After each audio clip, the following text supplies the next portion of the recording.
there was an outside chance that I just might be able to film you one today.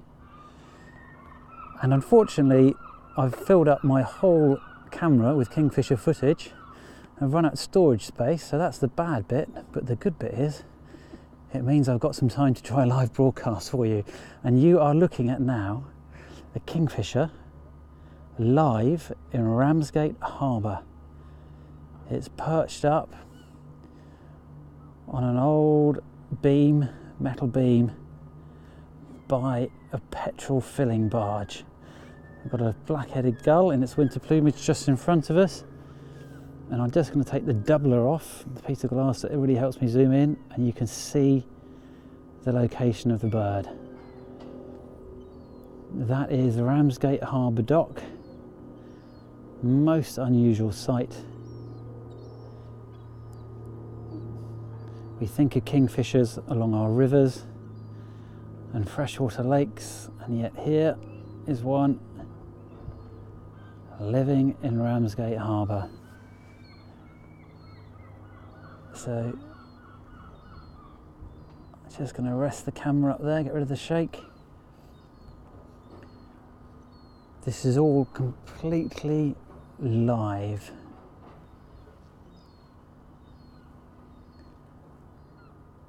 And I'm going to be filming these birds a lot over the course of the next few weeks. There's a really fascinating story to tell you about them. I'm not going to say too much about it now because it's for winter watch going out this January, and being the naughty cameraman I am, I haven't actually asked winter watch if I can do this. But it's Sunday. I don't want to disturb the series producer on a Sunday. So Chris, I'm very sorry if you're watching this and you're a bit cross with me for showing people live kingfishers in Ramsgate Harbour, but I hope it's going to be a lovely advert and teaser for what will come. Obviously that means I have to deliver.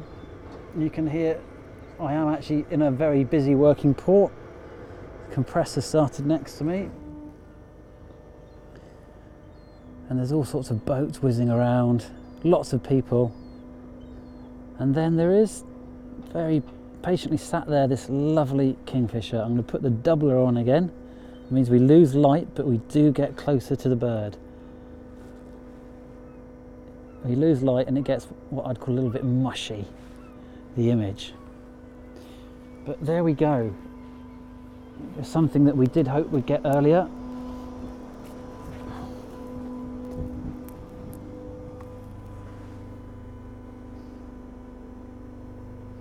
And this kingfisher has just very, very obligingly sat still like that for a good half an hour now. Managed to get some shots of it fishing, unfortunately at a greater distance than this. I did get a lovely shot of it on this particular perch. Just halfway through, it just caught the fish, but I managed to get a shot of it eating, and the fish was enormous. It was almost the length of the bird.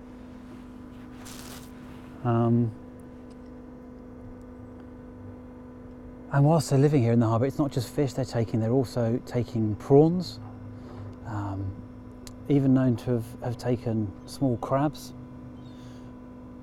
And I know a lot of this because there's a man that spends an awful lot of time watching the birds here.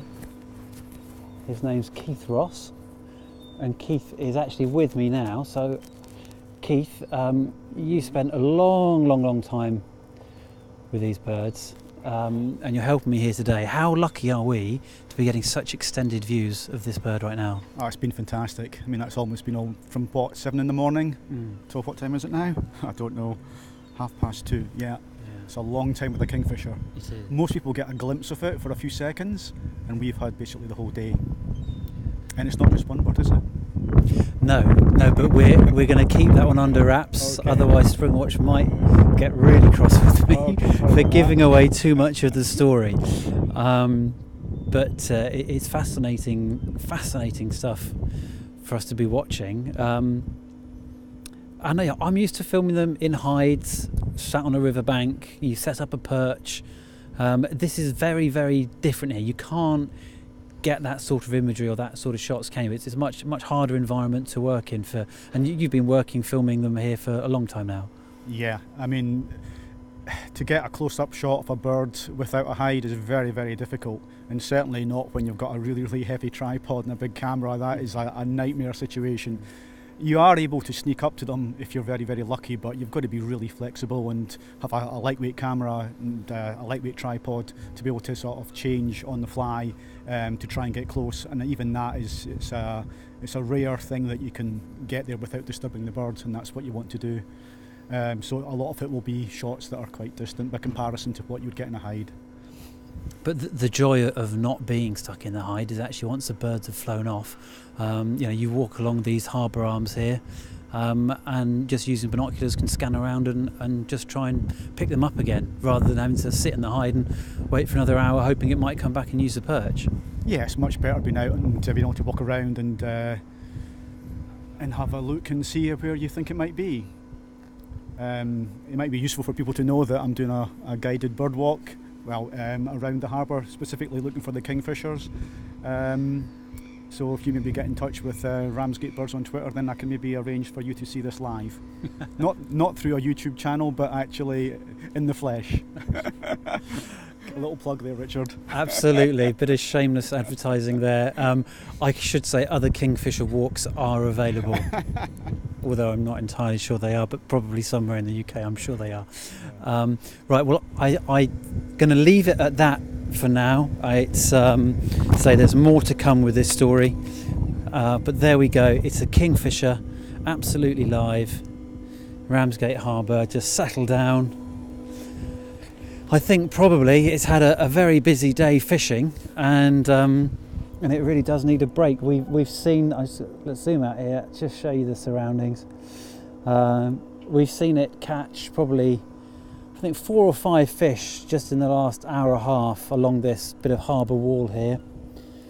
So it's had an incredibly productive day, and I think it just needs to sit there and digest the fruits of its labour. So thank you for joining me on this lovely little short live YouTube broadcast. That is a kingfisher live for you from Ramsgate Harbour.